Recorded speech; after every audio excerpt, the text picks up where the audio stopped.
ゆりちゃんかわいいな。ゆりちゃんこっちないよ。ゆりちゃんこっちないよ。ババンババンバンバアビバビバビバババンババンバンバアビバノノババンババンバンバアビバビバビバババンババンバアビバノノ。はい、藤子さんでございます。本日もお付き合いよろしくお願いいたします。この番組はお休み前の約1時間、10時5分くらいから11時ぐらいまでの間、皆様と楽しい時間を共有していい夢に見れるライブを目指しておりますので、皆様積極的に参加してくださいませ。で、番組の前半はこのようににゃんこに夕飯の残りのカリカリとシーバを用意しておりますので、猫の姿がそこそこ楽しめると思いますので、猫目的で参加される方はぜひ番組の冒頭にスマホを握りしめ、パソコンの画面にかぶりつき、息も止めて瞬きもせずご視聴いただくことをお勧めしておりますよ。そしてそのままくたばらないようにご注意くださいませ。ちゃんとチャンネル登録とグッドボタンを押してスパチャを投げてからくたばるようにしてくださいね。で、今画面に収まっておりますのが白茶のゆりさん、チャトラのまさるくん、画面に収まっておりませんが、白黒のくーたくん、グレーのぐーちゃん、三毛猫のたまちゃんと、我が家には全部で5匹のかわいい猫ちゃんがおりますよ。で、5匹のかわいい猫ちゃんがいる生活ってどんな感じなのかなっていうのをちょっと楽しんでいただけたらいいんじゃないのかなと思いますよ。で、猫のことをもうちょっと詳しく知りたいよと思われる方は、概要欄のところに猫紹介してありますので、そちらを読んでいただけたらいいんじゃないのかなと思いますよ。で、同じく概要欄のところに Amazon のウィッシュリストのリンクが貼ってありますので、そちらからシーバをポチッとご購入いただければ、我が家に届く便利なシステムとなっておりますので、にゃんこにシーバあげようかなと思われる方は、そんな便利なシステムをご利用いただくことをお勧めしております。たまちゃんが今頃来たな。しかし、シーバだけはすっかり綺麗に舐められてて、ね、肝心の夕飯の残りのカリカリはまるで残っておりますよ。今日も肉を買ったんでさ、この肉をね、ちょっと裂いて、抹茶が全然食べてないからさ、この前ね、お肉抹茶食べてくれたから、食べてくれるかなと思って出したんだけど、全然だよ、ほら、残ってんのな。ちょっと。というわけで、1日1個、猫に関してのお話もしませんので、これから皆様と一緒に乾杯しようと思いますので、お付き合いよろしくお願いいたします。で、乾杯の時に、ジャスティースって言います。で、なんでジャスティースって言うかっていうと、後ろにいるうさ耳をつけていて、左腕が取れている黒い観音様が、この番組のチーママでございまして、名前をたけしと言いますよ。で、たけしの言葉で、乾杯のことをジャスティースって言いますので、一緒に言っていただけると嬉しいです。はい。では行きますよ。せーの。ジャスティース、たけし、ジャスティース。今日は氷をたっぷり入れた冷たい水でございます。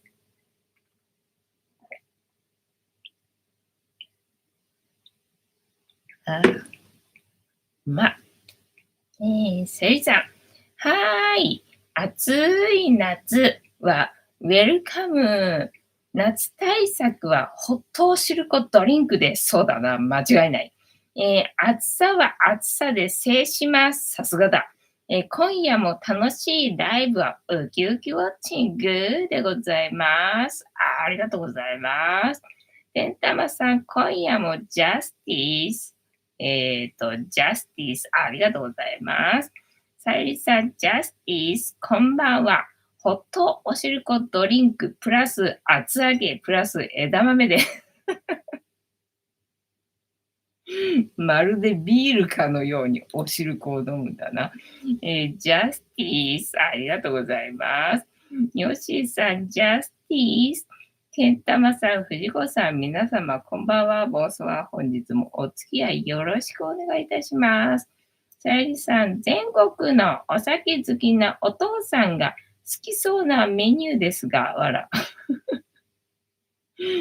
そうなんで、私お酒飲めないからね。そういうことになるんだよな。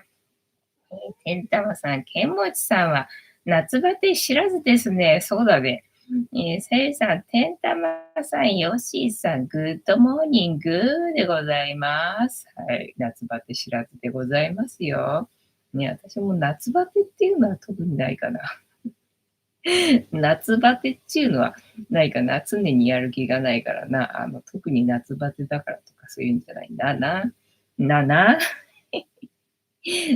そんな感じよ。で、今日は何の話したらいい？もう話がね、ない今日は。今日は動画の編集してただけなので、ないよ、どうするみたいな感じかな。さやさん、はっきり言いまして、ミスマッチ、です。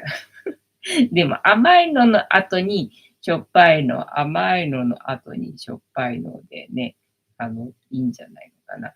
で、なんだ、豆腐と小豆だから、ね、大豆と小豆だからいいんじゃないので、枝豆も、だから豆ばっかだ。豆ばっかだな。すげえよな、日本人ってな。まあ、日本人だけじゃないのかな。いろんな豆あるもんね。世界中でやっぱり豆って結構食べられてるもんなのかな。まあそうだよね。豆ってどうやらなんか、肥料いらないみたいなんだよね。それで育つみたいなんで、そう考えるとそっか、豆は結構ね、食されてるのかなと思うんだけどさ。ただあれね、そのできた豆取り出すのってさ、すごい大変じゃん。で、ね、一個一個こんなちっこいのにさ、で、食べるとあっという間なのにさ、それね、育つとはしてもさ、育った後な、収穫してその食べる状態の豆までするのがさ、まあ大変だと思うのにさ、ね、結構食べられてるもんなんだな。人間ってすごいなって今ちょっと思った。さゆりさん、私は寒さに極端に弱いですので、ね、私もそうだからわかるわ。今が一番好きな季節なのです。ね、そうだよね。夏生まれだからやっぱりそうだよね。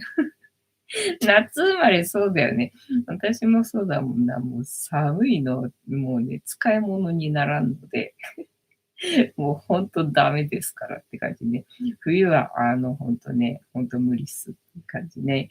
まあ夏だからって別に期待しないでは欲しいんだけれども、期待はしないでほしいんだけれども、ただとにかく冬はもう本当にポンコツですので、申し訳ないんですけど、ご了承くださいませ、みたいなね。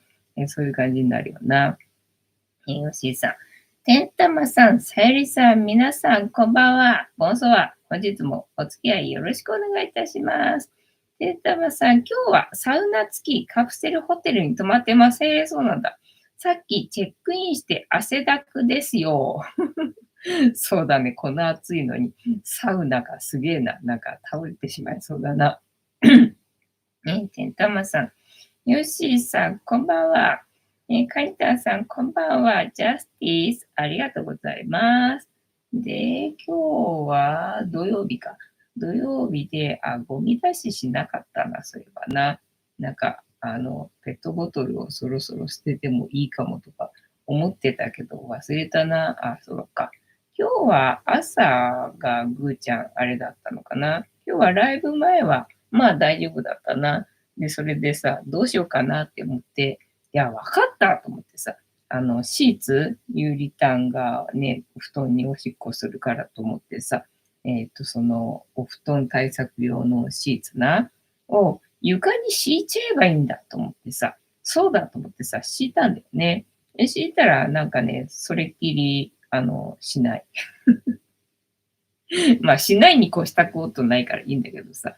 しないに越したことないからいいんだけど、ね、そうやって対策するとしないのな、みたいなね、感じでございますよ。で、そのね、最初は敷いたことに、なんかちょっと違和感というか、どうしたらいいのみたいな感じで、あんまりそれの上には乗らなかったんだけど、さっきにゃんこたちがね、ピクニック気分で、そのシーツの上でくつろいでたんで、何してんの何してんの気に入ったんかいみたいなね、そんな感じだったな。なんかね、ピクニックの敷物状態で、にゃんこがシーツの上でくつろいでおりましたよ。で、朝は、洗濯して、で、農協は行ったよな、確か。確か農協は行った。あ、そうそう、行った行った。なんかピーマンがあったんだ。ピーマンがあったんで、どうしようかなと思って。ただ今、うちに食べるものいっぱいあるから、別にどうしてもピーマン食べたいんだったら買ってもいいんだけど、別にそうでもないから、まあいいかと思って、今日はスルーしてきたのかな。で、あとはもうね、最近はもうゴーヤだね。ゴーヤ祭りだね、農協はね。もうキュウリは終わったっぽいんだよね。で、うちのキュウリも育たないしさ、全く。一旦枯れて終了と思ったんだけど、復活したところがすげえなと思ったんだけど、復活はしたんだけれども、それきり成長しないでね、なんかキュウリの季節は終わったっぽいんで、あ、終わった。終わったな、みたいな。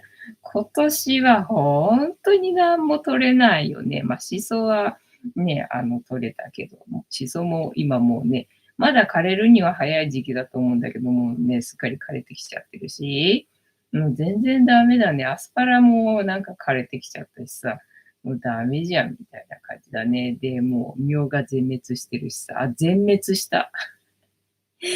全滅してよ、みょうがこれからじゃもうなんでよっていうのでね、もうほんとわかんない。うち全滅だね、何にも。今年はなんだっけ、パッションフルーツも取れなかったし、スイカも、全滅してるし、で、みょうがも全滅してるだろう。で、きゅうりもダメだっただろう。で、ね、しそも枯れてきちゃってるんで、で、今年はプチトマト植えてるけど、プチトマトもね、なんか枯れてきてる。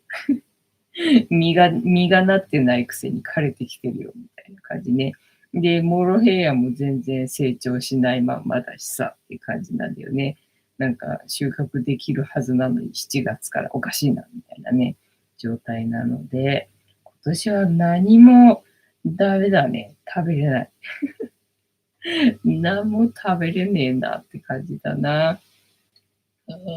どこだったっけ。ジャスティス、カニタさん、こんばんは。さゆりさん、カプセルホテルって、以前私の友人、8女性、が大好きで泊まりまくってました。へ狭いけど快適で、テレビ付きとかあるそうですね。ああ、まあ、テレビついてるんだったら、そこそこ広いというかね、寝心地がいい感じなんじゃないのかね。さゆりさん、カニタンさん、こんばんはでございます。カニタンさん、枝豆いいですね。ビールに合う。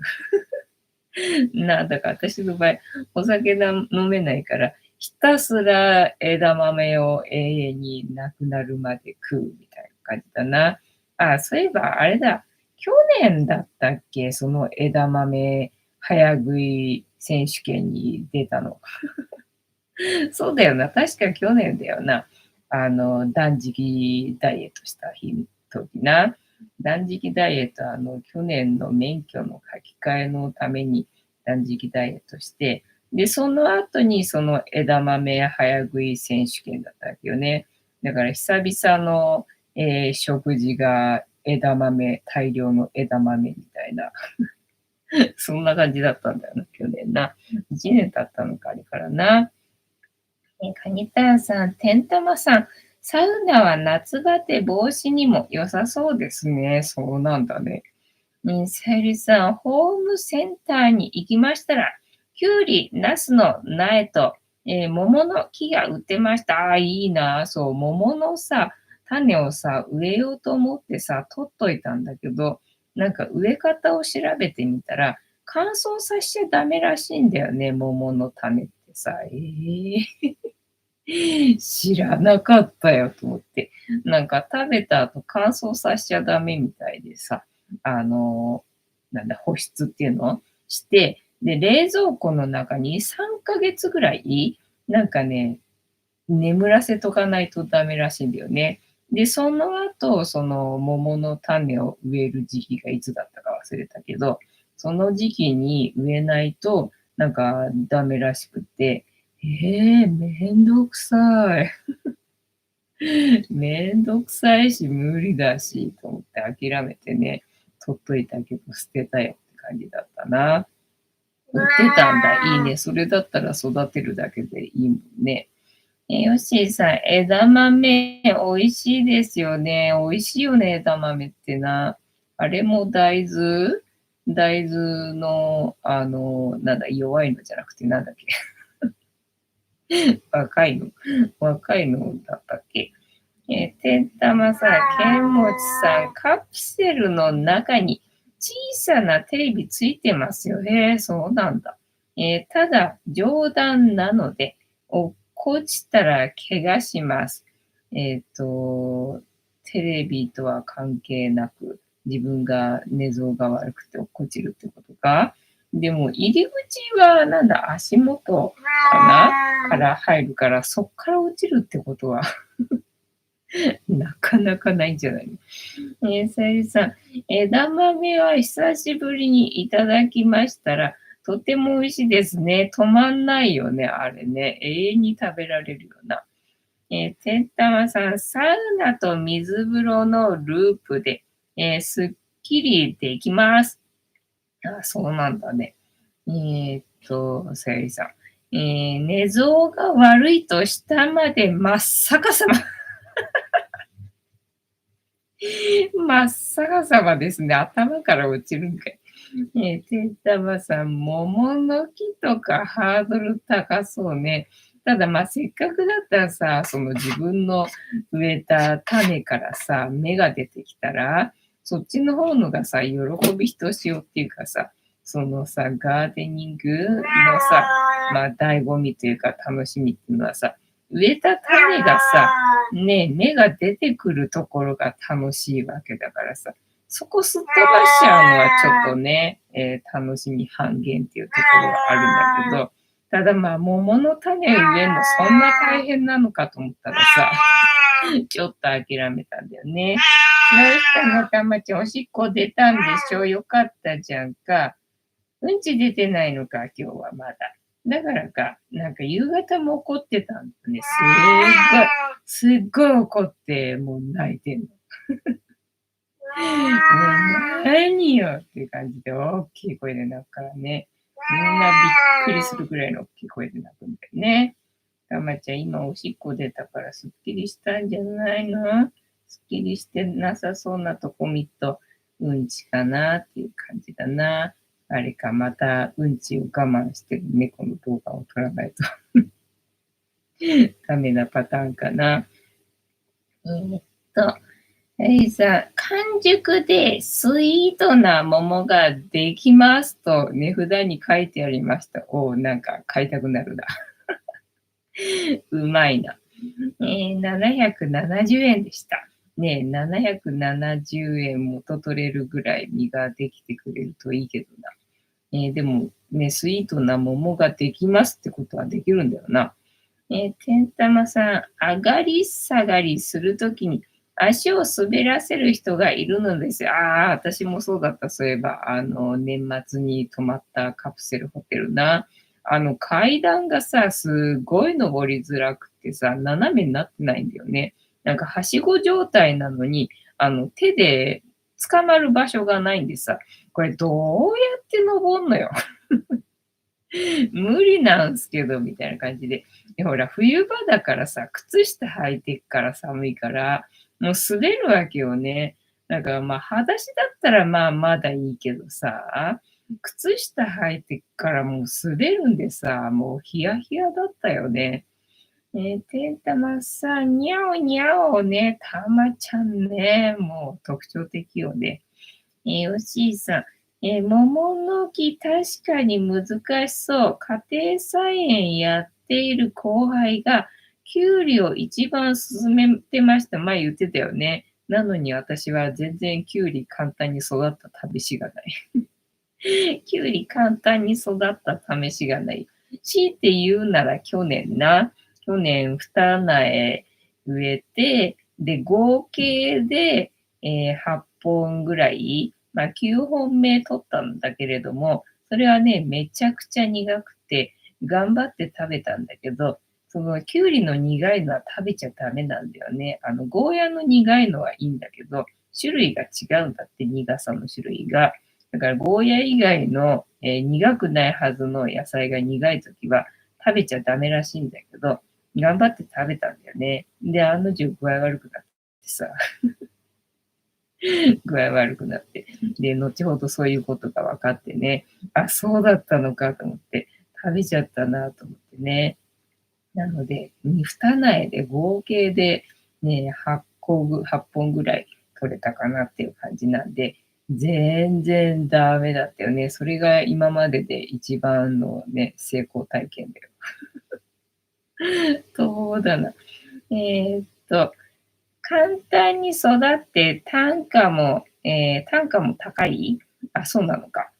さゆりさん、あと、メダカが売ってましたよ。あ、メダカ結構売ってるよね。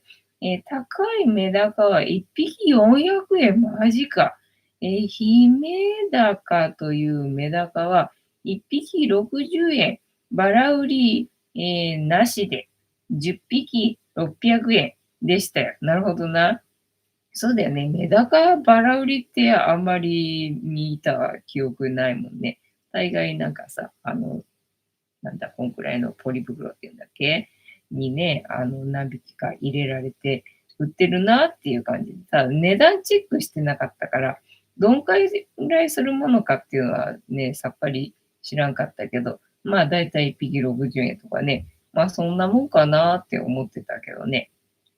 B で400円のメダカなんかいた。それは知らんかったんだ。すげえな。さゆりさん、桃栗3年、柿8年でしたっけね。そうなのよ。ただまあね、8年か。だからそう、桃栗3年だからさ、3年でできるのかって思ったわけよね。だったらさ、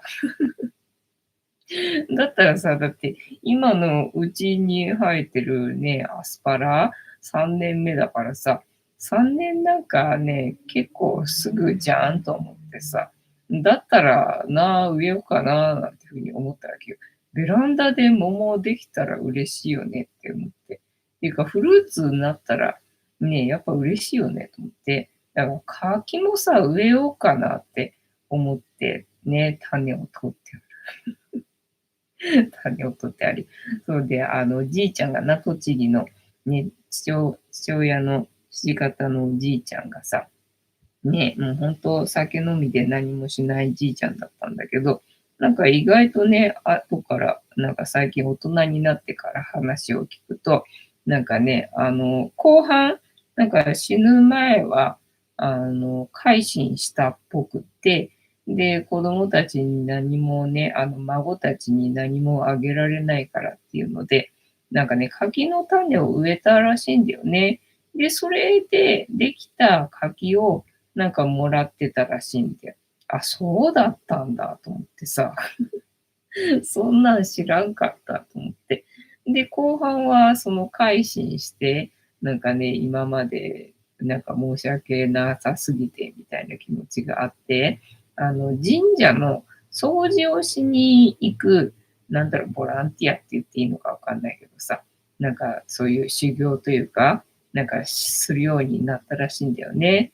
で、結構なんか評判が良くて、で、うちにも来てくれて、いろんな神社から、なんか引っ張りだこだったらしくて、そんなお友達いる、人だったの。家族からはまあね、すげえ嫌われ者のじいちゃんだったのにさ、そんなね、お友達いっぱいいたんだ。そら知らんかったよ、みたいなね。話を割と最近聞きましたって感じ。今年か。今年のね、1月、田舎にね、その栃木のね、家に行った時に聞いたんだ。神社が見えるわけよね。うちからさ、大きい鳥居なんでさ、あっちに大きい鳥居があるなと思ってたんだけど、それがなんかバイク神社っつって、なんか人気というか有名らしくてさ、そうなんだと思って、そしたらそこの掃除に行ってたらしいんだよ。で、それでそんな話を聞いて、そうだったのと思って、全然知らんかったよっていうね、話がちょいちょいね、最近聞こえるようになってきたんだよね。天玉さん、美容頭部やってましたが、すげえ。全国的に気温が上がっているので、メダカの飼育も難しくなってますね。あ、ね、なんか温度管理するらしいもんね。それで外で飼うってなかなか上手に育てられる人でないと、ね、難しくないって思ったんだけど、やっぱり難しいんだよね。ヨッシーさん、きゅうりたった8本、そうです。そうですけど、何か。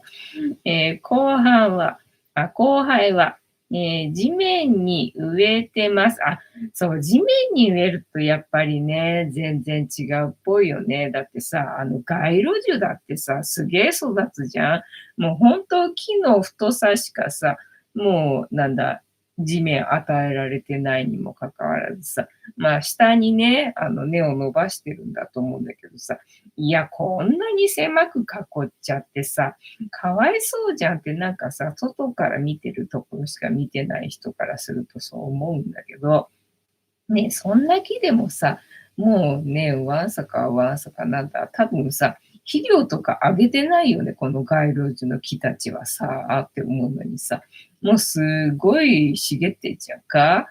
ね、そう考えるとさ、やっぱりね、地面に植えるのと、プランターでは全く違うんだろうなって思うよね。ベランダだと育たないのですね。ね、そうみたいなんだよ。でさ、キュウリは深さじゃなくて浅いみたいなんだよね。なんか横に根を広げるんで、なんか広さがあった方がいいらしいんだよ。だから、深さは別にいらないのかと思って、じゃあ大丈夫じゃんって思って今年もさ、苗がさ、割引になってたから、今年はやらないつもりだったんだけど、ついつい割引だったから買ってきちゃったんだよね。あれ、割引になってると思ってさ、買ってきちゃったんだよね。で、まあ、植えるとこないと思ったんだけど、その横に広ければいいっていう話だったんで、じゃあ大丈夫かと思ったんだけどね、ダメだった。やっぱダメだったよね。この植物枯らす人って何なんだろうなって思うわけよ。だから同じこの家だよ。同じこの家で父親はさ、その植物育てるのどうやら上手らしいんだよね。で、そんな話を聞いて、あ、確かになって思ったのが、観葉植物あったわけ。この私が引っ越してきた時って、観葉植物が置かれてて、で、それがさ、枯れてなかったんだよね。で、ベランダには、なんだっけ、トゲトゲしてるやつ、なんだっけ。トゲトゲしてるやつ、なんだっけ、忘れちゃったけどさ、それがね、私が子供の時から確かあったと思ったのが、まだあったんだよ。で、あ、これあったよなと思って、子供の時これあったよなと思って、あ、これまだ生きてんだと思って、うわ、すげえって思ったんだけどさ。で、私が引っ越してきてから、観葉植物も、そのね、トゲトゲしたやつ。トゲトゲしたやつも、いっぺんに瞬殺で枯れたんだよね。だから同じ家でだよ。ね、育てる人が違うだけで、こうも違うかと。これ何なんだろうなって本当思う。もう何と思ってね。多分だから私が原因だと思うんだよ、植物育たないのはさ。だからこれだから、もうこれを前にもだから経験してるわけ、一回。で、もう、あ、これはダメだと。もうね、諦めて。だからもう食べるのはやめて、花だけ育てて、で、結局最終的にはもうやめたんだよね、ガーデニングさ。もうやめたと思って全部片したんだけど。全部片したんだけど、まあ食糧危機だと。食料危機来るから、家庭菜園やってっていう話だったからね。農家の人たちが、もう支えられないから自分たちでね、植物は育ててくれっていう話だったんで、ああ、そうなのかと思って、じゃあやるかと思って久々にと思ってね、始めたんだけど、まあやっぱりダメだったっていう結論が出てしまったなっていうね、感じがふつふつとしておりますよ、今な。えーっと、どこだったっけで、セリさん、てんたまさん、ビオトーブって何でしょう？てんたまさん、1匹1000円の、三色錦という、メダカを飼っていましたが、そんなメダカいるんだ。子供が生まれても、なかなか3色で生まれないという、そうなんだ。猫の三毛猫みたいな、そんな感じが。ね、さゆりさん、自分で育てたきゅうりは格別に美味しいでしょうね。うん、めっちゃ苦かった。めっちゃ苦くて。で、その前に育ててたトマトとナスな、その前の年に育てたトマトとナスもさ、苦かったんだよね。で、その苦いのは食べちゃダメだっていうのを聞いたときに、あ、そういえばと思って。そういえば、去年育ててたナスとトマトもめっちゃ苦かったよな。あれ頑張って食べたな、そういえばと思って。食べちゃダメだったんだと思って。ってことはやっぱりうちでね、野菜は無理だって思ったよね。さゆりさん、高級メダカ。飼育法知らないと怖くて飼えませんね。もう絶対秒で殺すよ、私。もうだって金魚すくいでね、金魚すくってきた金魚もさ、1日として持たないもんね。もうそれ考えると生き物なんか絶対ね、高いのなんか買えないなって思うよな。ね、さゆりさん、高級といえば、私がバイトしているコンビニをまだバイトしてた。すげえ。すげえな。2300円のうな重がありました。売れるのかね、それね。まあね、今日はうなぎの日だからっていうので、ね、でも今から買いに行くところなんかないから、ここで買うしかないって買う人がいるのかもしれないね。ね、てんたまさん、ビオトープとは庭などでお堀などを作って生態系を自作するので、そうなんだよね。だから、なんだ、食物連鎖的なっていう感じか。水の中での食物連鎖と、あとはまあ鳥とか、ね、それを取りに来る鳥とかね、あとはなんだ、虫とかだったっけ、なんかね、そう、生態系。のことだと思った、確かに。さゆりさん、てんたまさんすごいですね。何者ですか？そうだな。またてんたまさんの新しい一面が出てきたな。よしいさん、てんたまさん、ビオトープすごいですね。すごいよな。生き物はすぐ死んでしまうので、そうそうそう。飼わないようにしていますね。そうなんだよ。すぐ死んじゃうからさ、ビオトープなんて本当なんだ、魚とかそういう弱そうなやつ、弱そうなやつ、いかにも弱そうなやつは、私は手出せないよな。てんたまさん、植えたり肥料をあげたりするタイミングが違うとか、ああね、そうなんだろうね。そうなんだろうね。だからさ、奇跡のりんごの木村さんがさ、ベランダ菜園するのに何がいいですかっていう質問に、ミニトマトを植えてくださいってお勧めしてたんだよね。で、ミニトマト今年植えたよと。で、しかもその、ミニトマトのね、横植えはその木村さんが言ってたわけよね。横に植えると、上手に育つよっていうので、だから、お、そうかと思って、じゃあと思ってね、トマトの苗買ってきてさ、で、ある程度大きくしてっていうのかな、ね、身長伸ばして、そこからね、枝切って、葉っぱ切って、で、横上にしてさ、で、最初はまあ順調に育ったんでね、おおと思ってさ、まあトマトはね、なんだっけ、丈夫だから、だからなんでもいいよね。きゅうりにしたってさ、きゅうりはね、もう簡単だとか言うしさ、ねえ、で、ピーマンとか、あとは、まあ、トマト、プチトマトもね、簡単だからって言うけどさ、まあ、とにかく今まで上手にできた試しがないので、もう半信半疑だよね。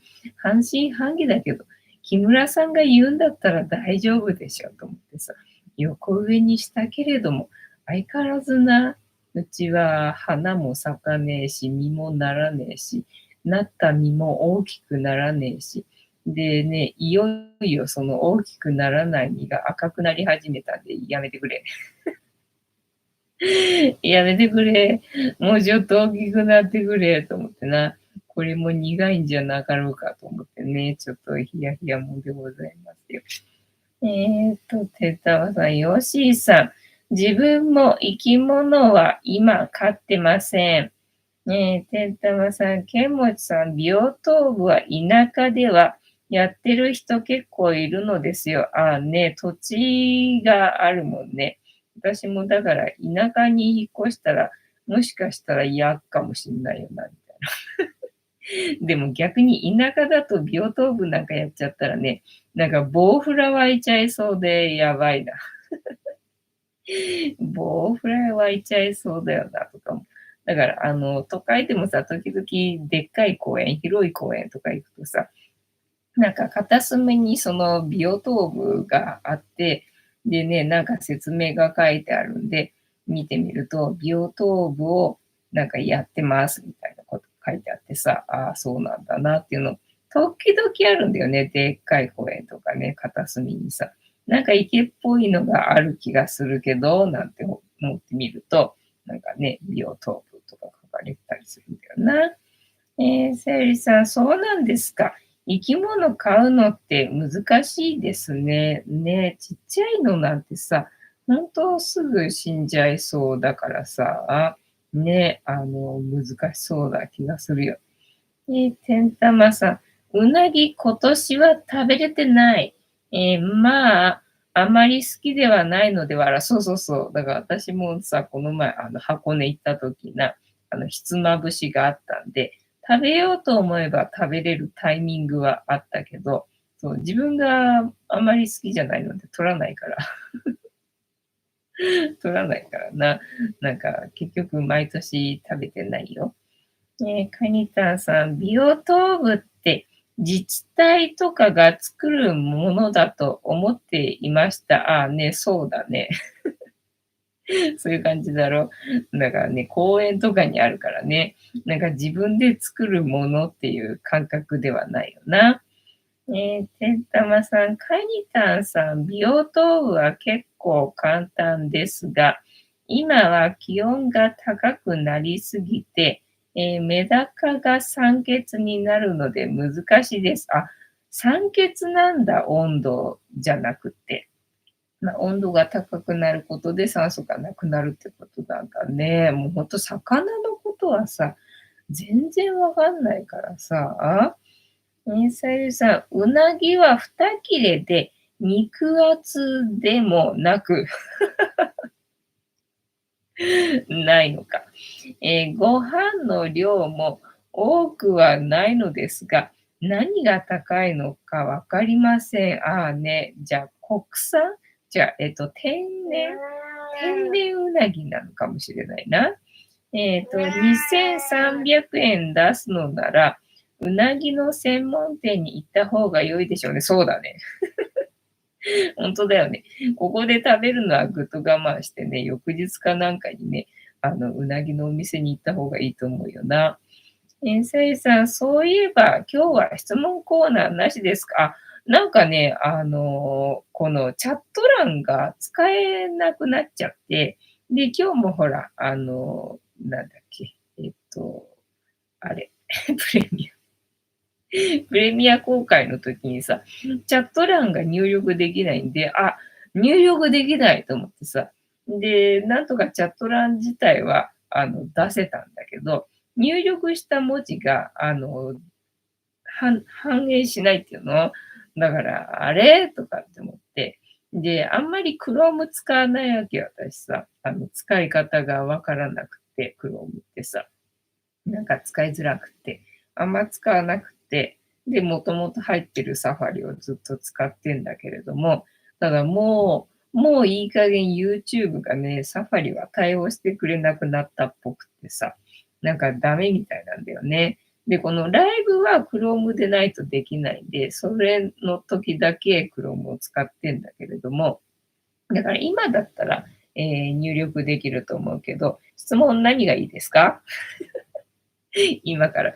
質問何がいいですか？それがね、分かれば、質問できると思う、今だったらね。で、そう、だから Chrome じゃなきゃどうやらもうダメみたいで、チャット欄がね、サファリだとダメみたいで、で、結局 Chrome の方で入り直して、そのプレミア公開ね、チャットできたから、まあ良かったんだけど、その後さ、今度ね、なんだっけ、ね、この Chrome 立ち上げてライブしようと思ったら、今度はなんかね、アクセスする権限がありませんとか言われて、ほら、出たと思って。なんか違うことに使うとすぐこうなるからさ、もうだから Chrome 嫌なんだよと思ってさ、なんか今日ライブ始められないかもってなってたんだよね、またね。ぐーちゃんは今日は大丈夫だったけど、私がダメかもみたいなことになってたんだよ、今日はさ。よしーさん、うなぎ2切れで2300円とは国産としても高いですね。ね、天然で、ね、身が締まってて、身が薄いみたいな。そんな感じ。てんたまさん、江戸川で、たまにうなぎが釣れるらしいですよ。へえ、そうなんだね。さすが、江戸前じゃないのかな、うなぎって。うなぎなんか、未だに生態系分かってないんだっけ？さすがにもう最近分かってきたんだっけ？なんかどっか外国で生まれるんだったっけ？で、違うかな、なんか生まれるのはこっちで、外国で育ってくんだっけ？なんかどっちだったか忘れたけど、なんか不思議な生き物らしいよな。てんたまさん、族男は辛いよ。で、トラさんも釣ってました。へえ、そうなんだね。釣れんのかね。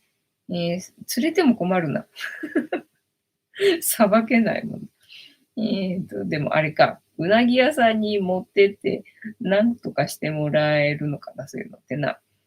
さゆりさん、アメリカから留学してきている、学生さんから聞いたお話ですが、アメリカ人はトイレから出た後、半数の人は手を洗わないと言ってました。ああね、半数なんだ。半数は洗うんだ。なんか全然洗わないって聞いた。外国人は手洗わないって聞いたよ。だから、ね、留学してる日本人の人がさ、ショート動画でね、なんか自分って日本人だなって思う時はありましたかっていう質問に対して、あるって答えてて。何かっつったらトイレから出た後手洗う時っつってね、アメリカ人は全然手洗わないっつって汚いっつって。で、自分は手洗うって。で、その時は、ああ、自分日本人だなって思うって言ってたね。で、なんかね、タコ。急に、急にタコ。ね、急にタコ。うなぎが釣れるって思い出したけどね。タコね、魚釣りしてると、なんか結構時々釣れるっぽいよな。なんか、魚釣りしてるなっていう人をふと見ると、タコ釣ってる姿をさ、今まで何度か見たことあるから、タコ釣れたんだみたいなね。なんか何度か見てるから、タコって割と釣れるっぽいよな。せいじゃん。質問、トイレから出た後、手を洗いますか？なるほど。ここは日本人だからな。みんな洗うんじゃない？ 100% ぐらいになるんじゃねえのかと、期待しつつどうかな。100にはならないかね。トイレから出た後。トイレから出た後、日本語じゃない。トイレから出た後、えーっと、手を洗いますか？手を洗いますか？はい、いいえ、アンケート開始。はい。これでどうだアンケートできたな。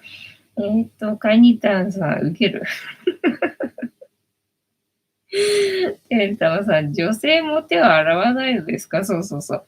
だから結構外国って、食中毒多いらしいんだよ。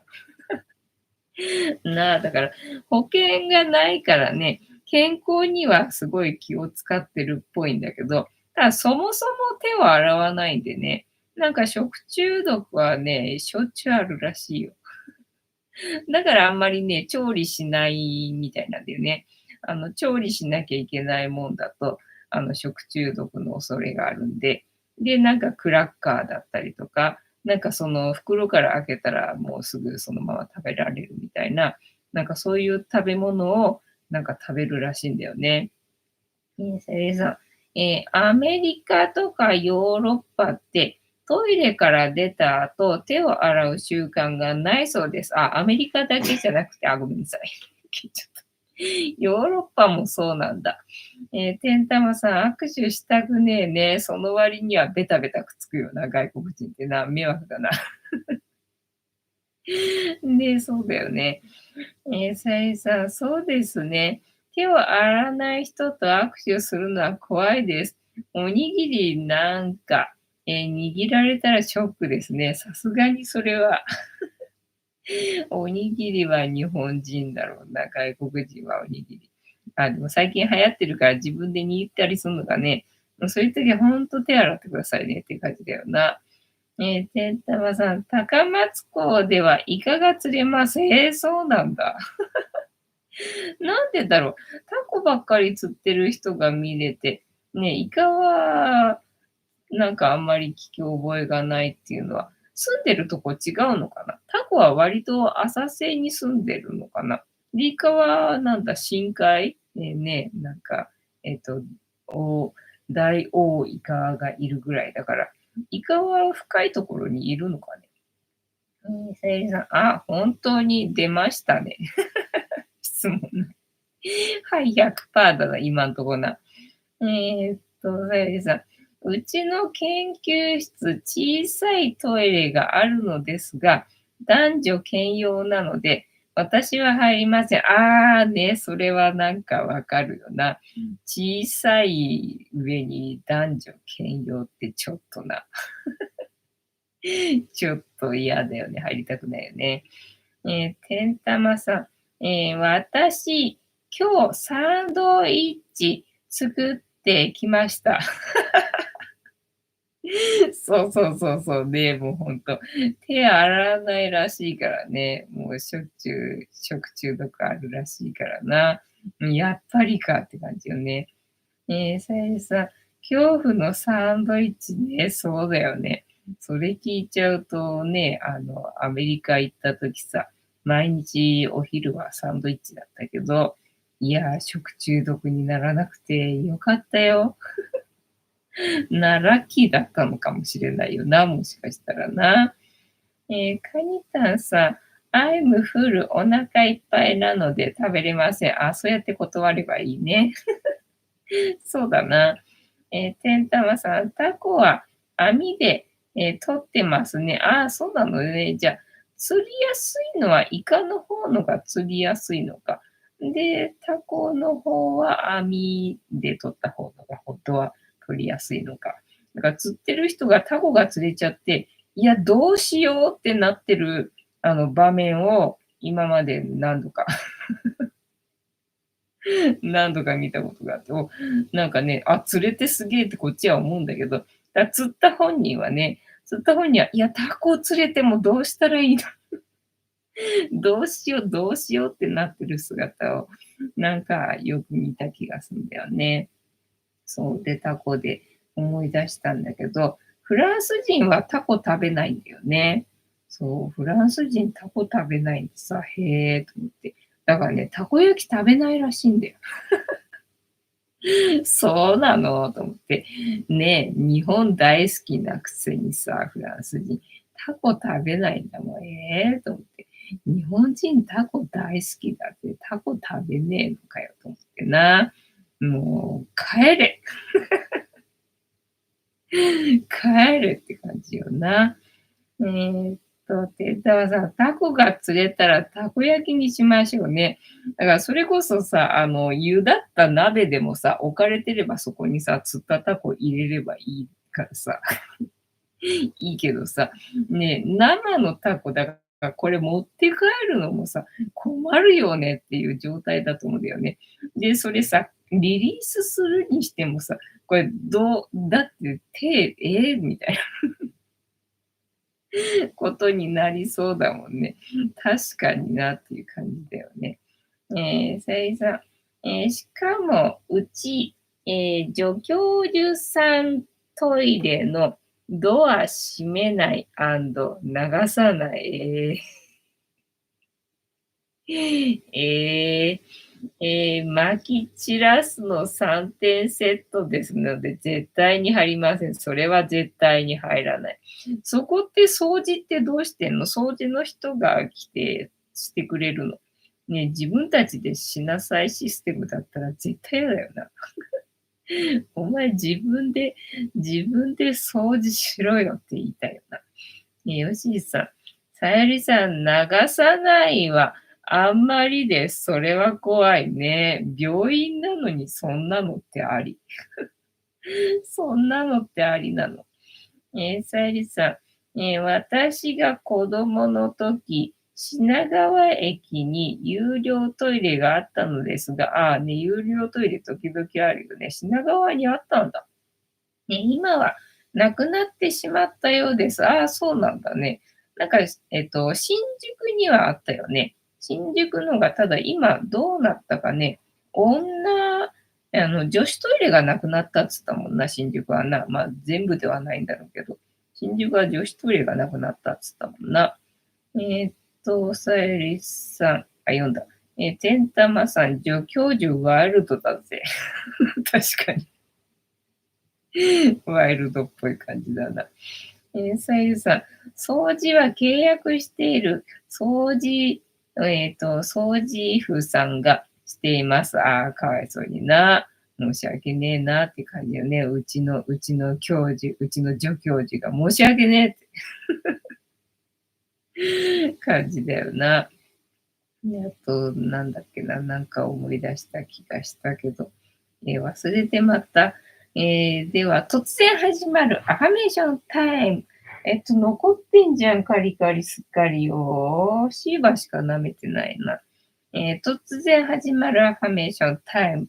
この言葉を皆さんで一緒に3回言いますので、お付き合いよろしくお願いいたします。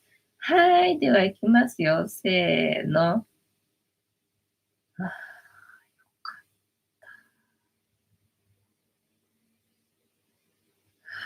よかった。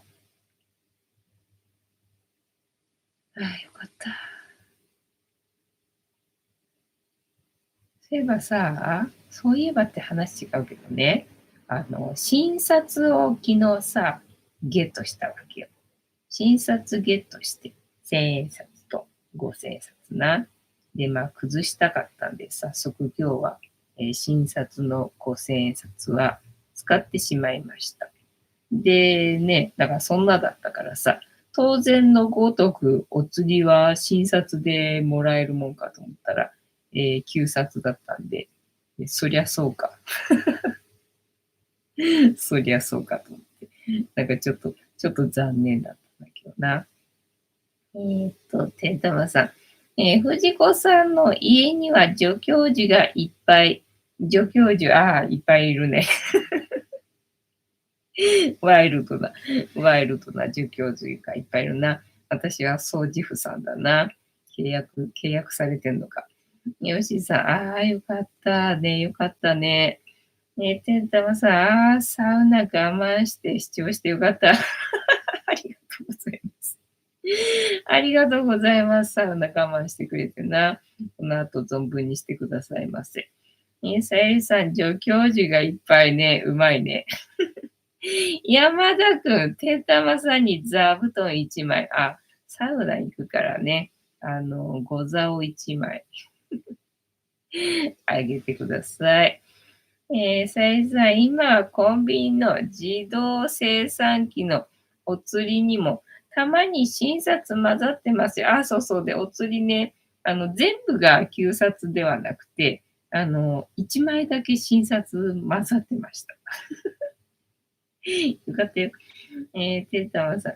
自分も2日前にスーパーの自動レジから診察ひょっこり、入手できました。これからもうそうなっていくんだな。